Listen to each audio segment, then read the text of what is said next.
What if the woman your husband beat and threw into the rain? The woman he had his bodyguards kick until her ribs cracked? The woman he paid off like a broken appliance and tossed out his front gate? What if that woman turned out to own the company that was keeping him alive? What if the housewife he called worthless was the one person on earth whose single phone call could bury him? And what if she had known all along, and had simply been waiting for the right moment to let him find out? This is that story. And I promise you, you have never heard anything like it. My name is Serena Blake. And the night my husband tried to buy my silence for $40 million, I smiled through broken ribs and began making a phone call that would end his entire world. But let me take you back to the beginning. Back to the moment it all broke open, on the cold Italian marble floor of a mansion that I had spent 3 years pretending to belong in. Her name was Victoria Reed. She was my husband's mistress, his so-called childhood friend, a woman who wore perfume so thick it lingered in every room like a warning. She had been inside my marriage for longer than I wanted to admit, and on this particular evening she stood 3 steps above me on the grand staircase, smiling the way people smile when they know exactly what's coming next. Then, like a kite with its string cut, she threw herself backward. She landed at my feet with a dramatic thud, clutching her ankle, her face going pale on command, tears arriving instantly as if she kept them stored and ready. She was good. I'll give her that. The front doors burst open before she had even finished screaming. My husband, Marcus, stormed in wearing a tailored charcoal suit, Italian leather shoes clicking against the floor with the particular urgency of a man who had already decided what he was going to believe before he'd seen a single thing. He shoved me aside. Not hard enough to make a scene, just hard enough to make it clear I was furniture, and swept Victoria into his arms. "Don't blame Serena," Victoria sobbed, her voice trembling with an actress's precision, her fingers clutching his shirt. "She's just upset you took me to the gala instead of her. I fell on my own. Please don't fight with her." It was such a thin lie. The security footage from the living room would have shown the truth in 30 seconds. But I had lived with Marcus long enough to know he would never check. In this house, Victoria's tears were the only evidence that mattered. Marcus turned to look at me. The eyes that had once whispered promises across a candlelit dinner were now filled with something I can only describe as clean, undiluted contempt. "Serena." His voice was like ice chips dropping into an empty glass. "I have warned you about Victoria's health. Lock away that jealousy of yours before it gets someone killed."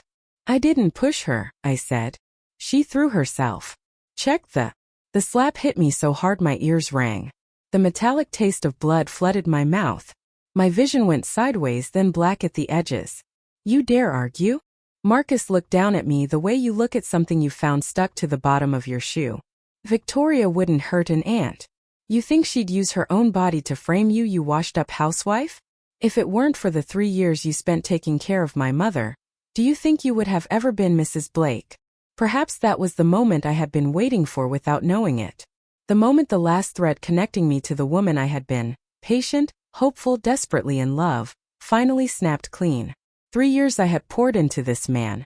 I had endured his business dinners, drunk on his behalf until my stomach bled, swallowed his mother's cruelty with a smile, told myself that patience was love and that love was enough. I had believed that if I was gentle enough, if I was good enough, I could eventually reach something real underneath all that pride and performance. How laughable. Utterly laughable. Security. Marcus didn't even look at me again. 2 men in black suits materialized from the doorway. You know the rules. What happened next I won't describe in detail. I'll only tell you this. When it was over, I was lying on the white shag carpet in a pool of my own blood, unable to move a single finger, with 8 fractured ribs and a spleen close to rupture. Marcus stood over me with a checkbook, signed a number with a flourish, and threw the check at my face like a coin tossed to a street beggar. $40 million, he said, his voice flat and businesslike. "That buys your silence. If I hear a whisper outside this house that reflects poorly on Victoria, I'll make sure you don't live to repeat it. Take the money and swallow what happened today." The check landed on my cheek, scraped against a cut, and slid to the floor. I stared at the zeros through blurring vision. $40 million. That was his price for 3 years of my youth, my devotion, my dignity. I didn't cry. My eyes didn't even turn red. There is a particular kind of clarity that arrives when pain and despair have reached their absolute limit. Not warmth, not relief, but something cold and precise as a surgical blade. I gathered every scrap of air I had left in my lungs and used it to say the only thing that was still true. Marcus. My voice came out raw and broken. These 3 years I gave you, I really did waste them on a dog. He had me thrown out of the front gate into the rain. I lay in the mud, looking up at the warm lights of the mansion, watching his silhouette move past the window with Victoria in his arms. And a slow, cold smile spread across my lips. Good. Very good, Marcus Blake. The rules you just taught me, I've already learned them by heart. I dragged myself to the road and flagged down a stranger's car. The emergency room doctor looked at my x-rays with shaking hands. 8 fractured ribs, 3 severely displaced. There's risk of a ruptured spleen. My God, did you get hit by a car? Where's your family? We need signatures immediately. No family, I said, leaning against the cold wall of the exam room while nurses worked on my wounds. The anesthetic hadn't hit yet and every breath felt like broken glass raking through my chest. I'll sign myself. Stabilize me and give me painkillers. I'm in a hurry. The moment the chest cast was strapped tight, I closed my eyes. 3 years earlier, the Blake family had been on the edge of bankruptcy. A liquidity crisis so severe that Marcus had aged a decade in 6 weeks, desperate and hollow-eyed in a way I had never seen before. And I, in the only act of defiance I had ever committed against my father, had knelt in the rain outside the Sterling estate in New York for a full day and night, my forehead bleeding, my knees numb, until I secured the startup capital that pulled his company back from the edge. I had hidden who I was to do it. I had come to Marcus as an ordinary woman. I had brought the money quietly, concealed my name, and told myself that this was love, real love, the kind that protects a man's pride and asks for nothing in return. What I had actually done, as I lay in that hospital room understanding it fully for the first time, was protect a snake that had spent 3 years studying exactly where to sink its fangs. I reached into my coat pocket and pulled out a phone. Black, unbranded, specially encrypted. I hadn't turned it on in 3 years. The moment I pressed the power button, the screen lit up in the dark room. I dialed the only number stored in it. It rang once. Miss Sterling. The voice on the other end was aged but carried an authority that could fill a boardroom, a controlled, trembling joy underneath every syllable. In the background, something was knocked over by someone who had apparently been waiting for this call for a very long time. Is it really you? Arthur. I looked out at the pitch-black night sky beyond the hospital window.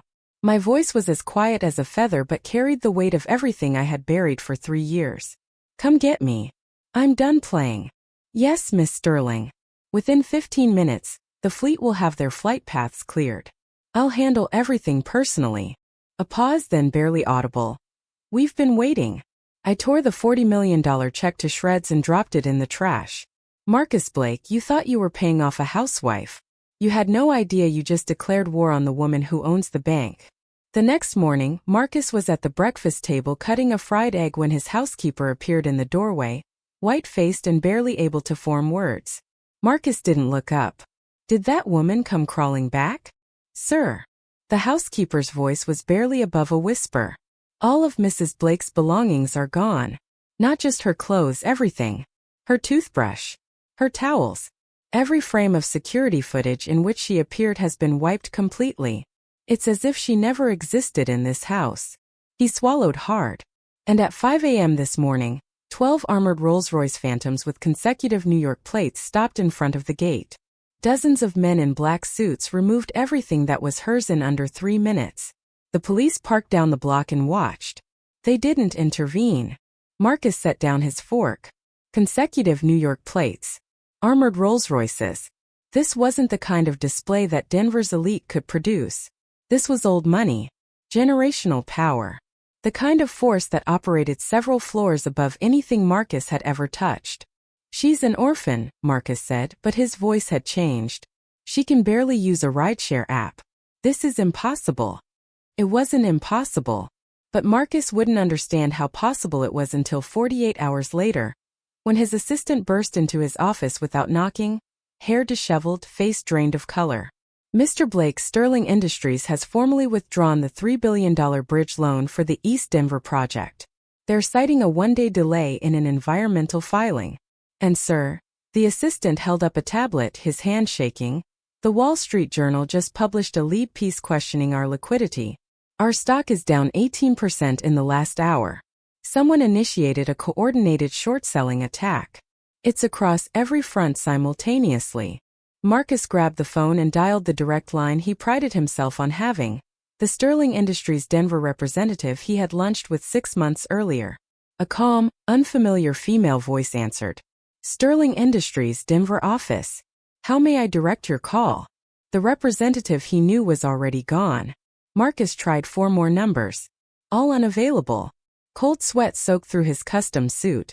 The empire he had spent years building, the billion-dollar group he believed he had constructed with his own genius, was now, without Sterling's invisible support, revealing itself as a beautiful building with no foundation. Within the hour, 7 banks in Denver had initiated collection procedures. The board of directors had filed for his removal. The IRS had opened a 3-year audit. Victoria Reed set down her fashion magazine and crossed the office toward him. Julian, darling, it's just one investor. Get away from me, Marcus snarled, shoving her back. His eyes were bloodshot, the eyes of a man watching everything he owned catch fire at once. He booked the next flight to New York. He was going to find the real power behind Sterling Industries and beg in person if he had to. He just needed one meeting, one chance to explain.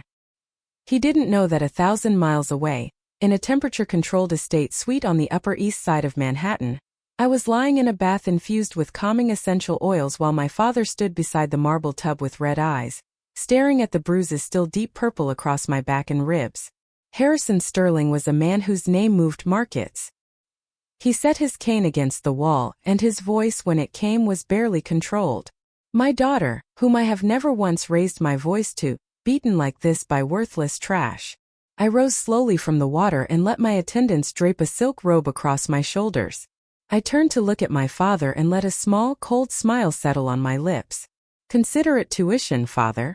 3 years of lessons fully paid. I walked to the floor-to-ceiling window and looked out at the city. But since the lesson has been paid for, it's time to collect the interest. I turned to Arthur. The Blake family's core projects. Where does the largest funding stream come from? Arthur bowed. All current Blake Industries operations are backed by Sterling Industries Venture Capital Division.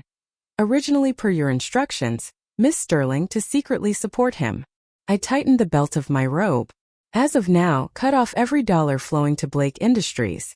I want Marcus Blake to be a financial corpse within 7 days. And I want him to come to me on his knees. If only he had known, in that moment of throwing that check at my face, what he had just set into motion.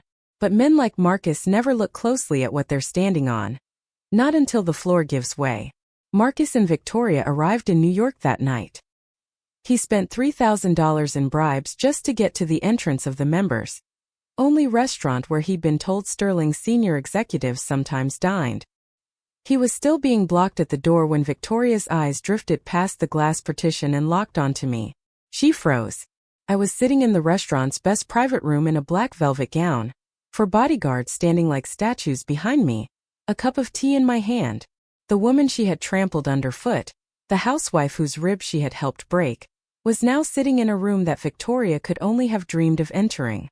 Julian, look. Victoria grabbed Marcus's arm and pointed. She spent your $40 million on a boy toy and is playing socialite. The nerve. Marcus shoved the maitre d' aside and strode toward me. Victoria followed, shrieking across the quiet, elegant room. You shameless. She raised her hand to slap me. She never made contact. One of my bodyguards caught her wrist mid-air, and with a single precise movement snapped it. The crack was audible across the room. Victoria's scream tore through the restaurant. Before she could recover, he dragged her by the hair to a nearby table where a Wagyu hot pot was bubbling furiously, and held her face 1 inch above the scalding broth. The steam alone turned her skin red.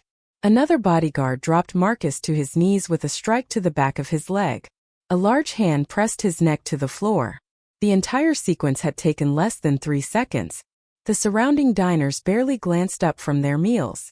In the highest circles of New York, this was a known consequence for people who failed to understand where they were standing. I finally set down my teacup. I stood and walked slowly to Marcus, looking down at the face I had poured 3 years of my life into, now flushed, Furious, humiliated beyond anything he had ever imagined for himself. "Did you forget," I said quietly, "that this isn't Denver? Who the hell do you think you are?" Marcus snarled through gritted teeth, straining against the hand on his neck. "You're spending my money. I'll have you arrested." I smiled. The first real smile I had felt in 3 years. "Your money." I walked closer, the hem of my gown brushing his face. "Marcus, do you have any money left in your accounts?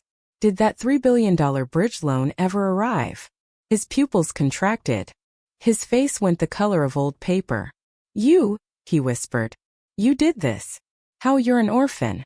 You can't have, it's impossible." I crouched down to his level. 3 years ago, you were about to lose everything.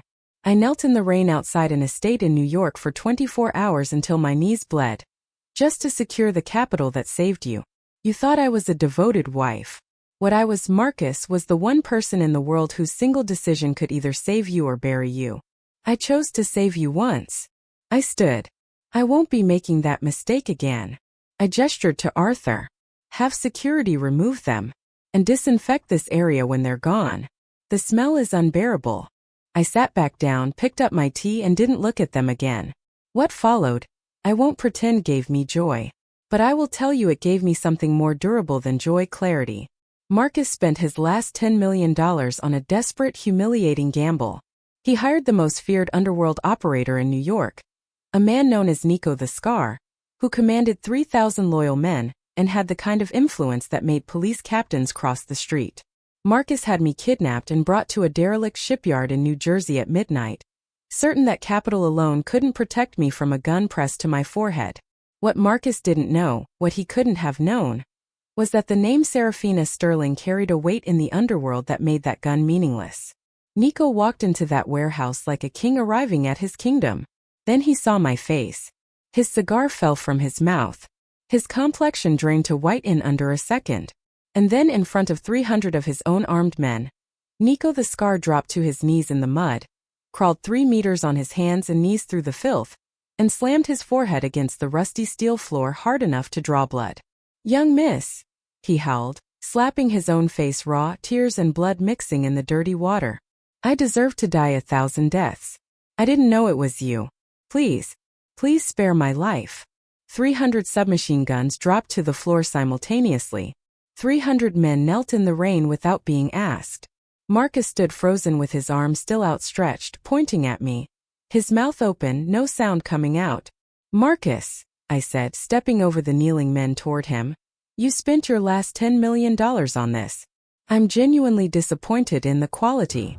He crashed to his knees, begged, called my name with a mouth that had once used it to humiliate me in a hallway, grabbed at the hem of my coat. I backhanded him once, cleanly, with everything I had. "Don't you dare speak my name with that mouth."